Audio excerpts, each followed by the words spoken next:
मोदी का वो नया ऐलान, शहबाज मुनीर को अब पाकिस्तानी पब्लिक दौड़ा देगी क्या? उधर पाकिस्तान भीख के लिए तरस रहा है, इधर मोदी का वो धमाका कि चीन अमेरिका भी हैरान। मोदी के नए भारत का ऐसा खौफ कि शहबाज मदद मांगने किस किस के पास पहुंच गया है, और पाकिस्तान भी मान रहा है कि पीएम मोदी ने मिशन पीओके ऑन कर दिया है क्या? आज आपको इसके बारे में बताऊंगा। देखिए, प्रधानमंत्री नरेंद्र मोदी अक्सर सबको सरप्राइज कर देते हैं, लेकिन इस बार तो गजब ही हो रहा है। पाकिस्तान को तो ऑपरेशन सिंदूर से ऐसा शॉक दिया कि अब तक पाकिस्तान के नेता इधर से उधर भाग ही रहे हैं। इसके अलावा क्या चीन, क्या तुर्की, क्या बांग्लादेश, क्या अमेरिका, सब हड़बड़ाए हुए हैं, क्योंकि पूरी दुनिया न सिर्फ भारत की सैन्य शक्ति देख रही है, बल्कि भारत की आर्थिक शक्ति भी देख रही है। एक तरफ भारत की मिसाइलों का नाम दुनिया में गूंज रहा है, उसका धमाका है, ब्रह्मोस और मेड इन इंडिया हथियारों की चर्चा है, और दूसरी तरफ भारत की इकोनॉमी रॉकेट बनी हुई है। युद्ध जैसे दौर में यह मामूली बात नहीं है, बहुत बड़ी बात है कि भारत अब आधिकारिक तौर पर जापान को पीछे छोड़कर दुनिया की चौथी सबसे बड़ी अर्थव्यवस्था बन गया है। भारत की अर्थव्यवस्था $4 ट्रिलियन की हो चुकी है, और अगले 3 साल में भारत जर्मनी को पीछे छोड़कर तीसरी बड़ी अर्थव्यवस्था बन सकता है, जबकि पाकिस्तान की अर्थव्यवस्था 40वें नंबर पर रेंग रही है। यानी ना आर्थिक ताकत में, ना सैन्य ताकत में पाकिस्तान की ना कोई हैसियत है, ना औकात है भारत के साथ, ना उसके पास पैसा है, ना उसके पास हथियार काम के। फिर भी पाकिस्तान अगर चने की झाड़ पर चढ़ा जा रहा है तो उसके पीछे सीधी वजह यही कि उसे शय मिल रही है, और पाकिस्तान को यह शय उन देशों से मिल रही है जो भारत की तरह की पब्लिक को डायरेक्ट मैसेज दिया। आज पीएम मोदी ने पाकिस्तान को लेकर जो बड़ी बातें कही हैं, पहले उसकी एक झलक देखिए, फिर आपको पूरी खबर बताऊंगा कि पीएम मोदी ने ऐसा क्या कहा कि मुनीर से लेकर शहबाज तक को आग लगी हुई हो।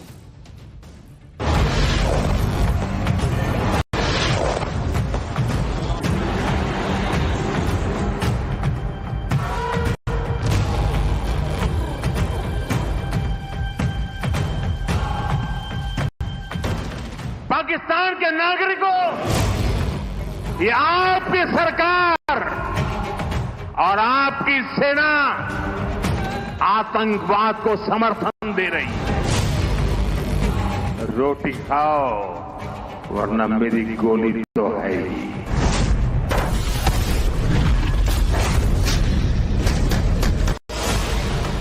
क्या भारत चुप बैठ सकता है? क्या मोदी चुप बैठ सकता है? जब कोई हमारी बहनों के सिंदूर को मिटाएगा तो उसका भी मिटना तय हो जाता है।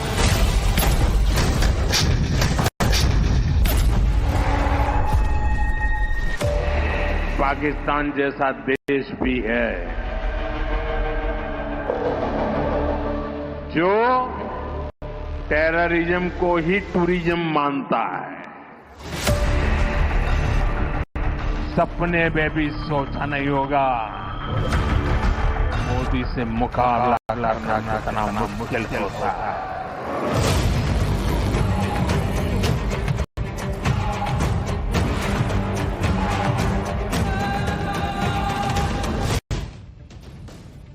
नरेंद्र मोदी पाकिस्तान को बख्शने के मूड में नहीं है। पाकिस्तान की सेना और पाकिस्तान की सरकार का जो हाल है, उससे तो क्लियर है कि ये लोग सुधरने वाले नहीं। इतनी मार खाने के बाद भी जिस तरह की बेशर्मी से ये लोग खुद को ही प्रमोट कर रहे हैं, जिस तरह से आतंकवादियों के लिए खजाने खोल रहे हैं, उसमें इनसे ये उम्मीद करना कि ये सुधर जाएंगे, पॉसिबल नहीं है बॉस। ये नहीं सुधरने वाले।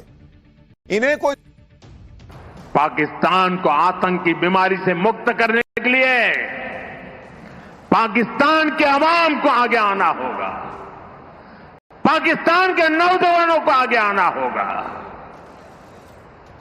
सुख चैन की जिंदगी जियो, रोटी खाओ वरना मेरी गोली तो है ही।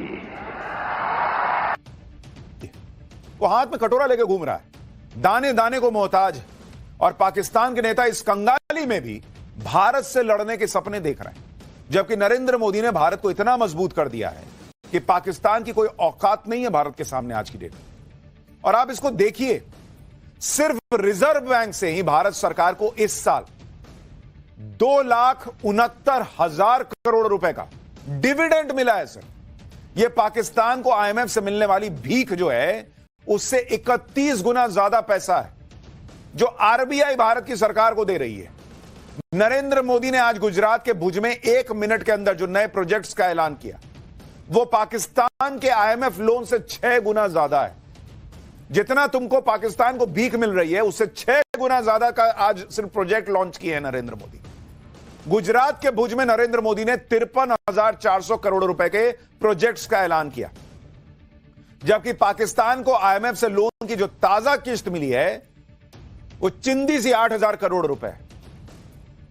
इसी तरह से गुजरात के दाहोद में नरेंद्र मोदी ने 24,000 करोड़ रुपए के प्रोजेक्ट्स का ऐलान किया। यह पाकिस्तान के आईएमएफ लोन से 3 गुना ज्यादा है। क्या औकात है पाकिस्तान की यार। भारत के प्रधानमंत्री जितने की योजनाएं लॉन्च करते हैं उतना का तो तुमको भीख नहीं मिल रहा। क्या तुम देश चलाओगे, क्या तुम लड़ोगे?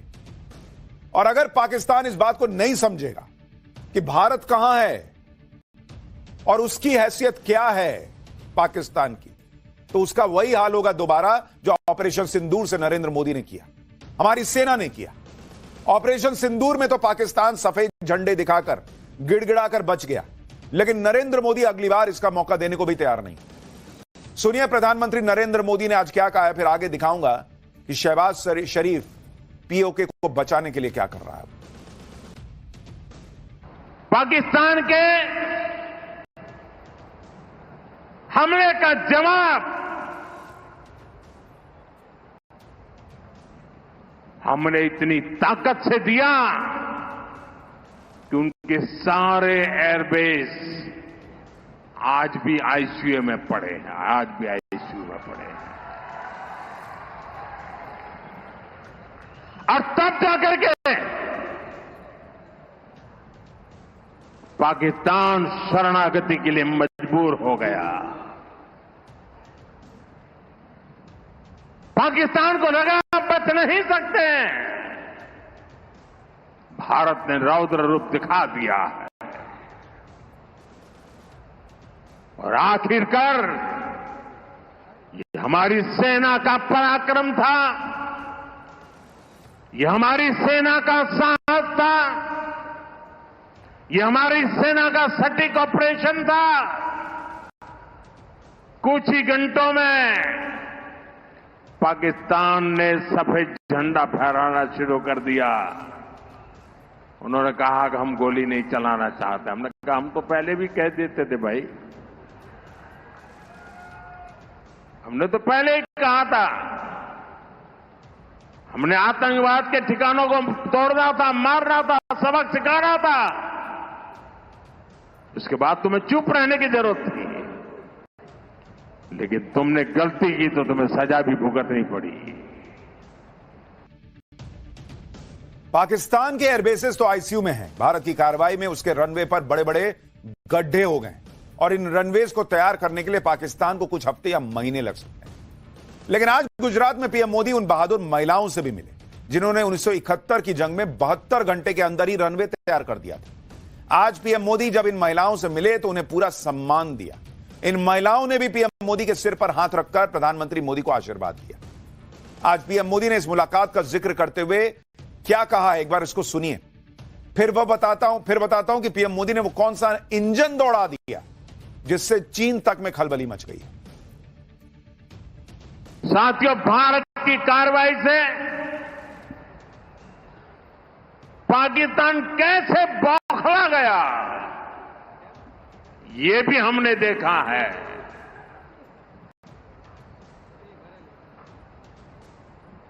9 तारीख रात को हमारी कच्छ की सीमा पर भी ड्रोन आए, ड्रोन। उनको लगता था कि मोदी गुजरात का है तो जरा गुजरात में कमाल कर हुए मालूम नहीं है। जरा 71 को याद कीजिए, ये जो वीरांगना यहां आई थी ना, उन्होंने तुम्हें धूल चटा दी थी। ये माताएं बहनें उस समय 72 घंटे में रनवे तैयार कर दिया और हमने हमले फिर से चालू कर दिए थे। और आज मेरा सौभाग्य है कि 71 की लड़ाई की उस वीरांगना माताओं ने आकर के मुझे आशीर्वाद दिए हैं। इतना ही नहीं, सिंदूर के वृक्ष का पौधा भी दिया है। माताएं बहनें, आपका दिया हुआ ये पौधा अब पीएम हाउस में लगेगा। पाकिस्तान की जनता को पीएम मोदी का डायरेक्ट मैसेज ऐसे वक्त में आया है जब पाकिस्तान में कंगाली है, अंदरूनी झगड़े चल रहे हैं। पाकिस्तान को आईएमएफ से ताजा ताजा लोन मिला है। इस कंगाली में भी पाकिस्तान अपना डिफेंस बजट बढ़ाने में लगा है, यानी लोन का पैसा पाकिस्तान की सेना भारत से लड़ने में लगाने जा रही है। इसलिए पीएम मोदी पाकिस्तान की जनता को समझा रहे हैं कि भाई अपने नेताओं और सेना के चक्कर में मत पड़ो। जो बचा कुचा आटा मिल रहा है वो भी मिलना बंद हो जाएगा, और पानी तो पीएम मोदी ने पहले ही रोक दिया है। सुनिए आज कैसे पीएम मोदी ने पाकिस्तान की जनता को आंखें खोलने वाला मैसेज कर रहे हैं। विदेशों में उनके बच्चे पढ़ते हैं, आपको क्या मिलता है? कुछ नहीं मिलता। आप जो है लाइन लगा के लड़ते हैं आटे के लिए, पानी के लिए, आपको जूझना पड़ रहा है। ये लोग मजे काट रहे हैं बॉस, शहबाज से लेकर मुनीर तक। और इसलिए पाकिस्तान को तय करना है कि उसे अपने नेताओं के चक्कर में आतंकवाद में फंसे रहना है या उसको शांति चाहिए। क्योंकि भारत का कुछ नहीं बिगड़ रहा भाई। हम चौथी सबसे बड़ी इकोनॉमी बन गए, हम तीसरी भी बन जाएंगे, हम उससे भी आगे जाएंगे। तुम जिहाद जिहाद करते रहो, कश्मीर कश्मीर करते रहो, नहीं मिलना भाई, अभी पीओके भी देना है। नरेंद्र मोदी का फंडा क्लियर है, अपने काम में जुटे रहो। आज पीएम मोदी ने गुजरात में हजारों करोड़ की योजनाओं का उद्घाटन और शिलान्यास किया। इस दौरान पीएम मोदी ने दुनिया को भारत की बढ़ती ताकत का एक और ट्रेलर दिखाया। गुजरात के दाहोद में पीएम मोदी ने रेलवे लोकोमोटिव मैन्युफैक्चरिंग यूनिट का उद्घाटन किया। इस यूनिट का उद्घाटन करते हुए पीएम मोदी ने खुद मेड इन इंडिया इंजन के अंदर वो गए और वहां एक चीज को देखा। पीएम मोदी के साथ रेल मंत्री अश्विनी वैष्णव भी मौजूद रहे। पीएम मोदी ने जिस रेलवे यूनिट का शुभारंभ किया है वो क्यों खास है, आपको बताता हूं। इस यूनिट में भारत का पहला 9000 हॉर्स पावर का लोकोमोटिव इंजन लग रहा है। भारत में बन रहा यह आधुनिक electric rail engine single engine में डबल इंजन का काम करेगा। इसकी गति 120 से 125 किलोमीटर प्रति घंटे तक होगी, जबकि पहले इस रफ्तार के लिए डबल इंजन लगाने पड़ते थे। अब यह अकेला इंजन डबल इंजन का काम करेगा। यह इंजन 4500 से 5500 टन तक के माल की ढुलाई करने में सक्षम होगा। यह इंजन न सिर्फ मालगाड़ियों की गति और क्षमता को बढ़ाएगा, दुनिया में भारत की मैन्युफैक्चरिंग ताकत का गवाह बनेगा। दुनिया के कई देश भारत के इस रेलवे इंजन में इंटरेस्ट दिखा चुके हैं, यानी भारत न सिर्फ इसका इस्तेमाल करेगा बल्कि दुनिया को निर्यात भी करेगा। रेल मंत्री ने बताया कि इलेक्ट्रिक इंजन चलता फिरता कंप्यूटर और डेटा सेंटर है। इंजन से कोई आवाज तक नहीं आती, कोई वाइब्रेशन नहीं होता। इंजन में पहली बार चालक के लिए एसी और टॉयलेट भी है। इस इंजन की यह भी खासियत है कि जब खड़ा रहेगा तो बिजली भी प्रोड्यूस करेगा। यह है नया भारत बॉस। कहां पाकिस्तान भीख के नए नए कटोरे डिजाइन करा रहा है कि ज्यादा से ज्यादा भीख ला सके। भारत बॉस इकोनॉमी भी ट्रिपल चौपल इंजन के हिसाब से चल रही है। और यहां देखिए डबल इंजन का काम जो है सिंगल इंजन में ट्रेन में होगा। इस यूनिट में 11 साल में 1200 शक्तिशाली लोकोमोटिव इंजन बनाए जाएंगे। यह परियोजना की लागत 21,000 करोड़ रुपए। साल 2022 में पीएम मोदी ने इस यूनिट का शिलान्यास किया था और 3 साल के अंदर यह प्रोजेक्ट शुरू भी हो गया। इस यूनिट से 10,000 रोजगार के अवसर भी पैदा हो। पीएम मोदी ने कैसे भारत की बढ़ती मैन्युफैक्चरिंग ताकत का भी जिक्र किया, उसको सुनिए। फिर आपको बताता हूं कि भारत तो बढ़ रहा है, लेकिन चीन की हालत कितनी खस्ता है।